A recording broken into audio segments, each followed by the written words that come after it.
The ATG Split Squat is a fantastic exercise if you set up right and focus on the four main pillars. You can either use a heel block to target the quad and knee more, or keep your foot flat on the ground for more glute activation.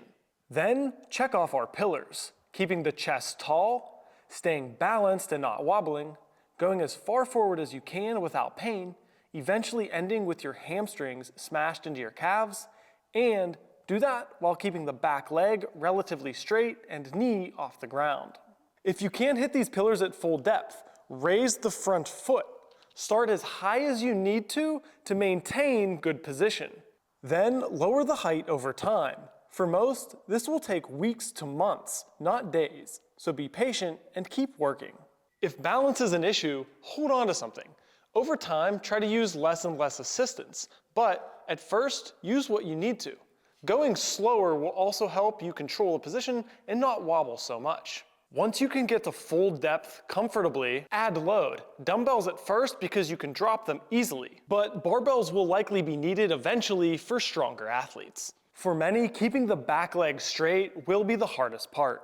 You don't need this back leg perfectly straight, but one of the biggest benefits of the ATG Split Squat is strengthening the hip flexors under stretch. Bending this leg removes all tension from the hip flexor. If you're having trouble keeping this back leg straight, you can try this drill. We're going to start in a position where this back leg is perfectly straight.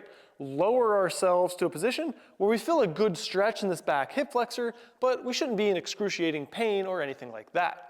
Then we're going to hold for 5 seconds, then lower just a little bit further, hold that for 5 seconds, lower again, repeating 4 times for 20 total seconds.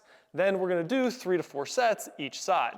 While learning this movement, do it twice per week. One day, 3 to 4 sets of 6 of the full movement, adding weight when you're able. And the other day, do 3 to 4 sets of that drill to work on flexibility. Once you've mastered it, doing the full regular version 1 time a week for 3 to 4 sets is going to be plenty. I would treat this as a squatting accessory, either after main squat work, or for stronger individuals, have one hard squat session, and on a secondary day, use this to get some work in without much fatigue. This exercise works because it builds strength in a stretched position, where most athletes are weak, but you have to make sure you respect the depth. You have to earn that depth, then add the load.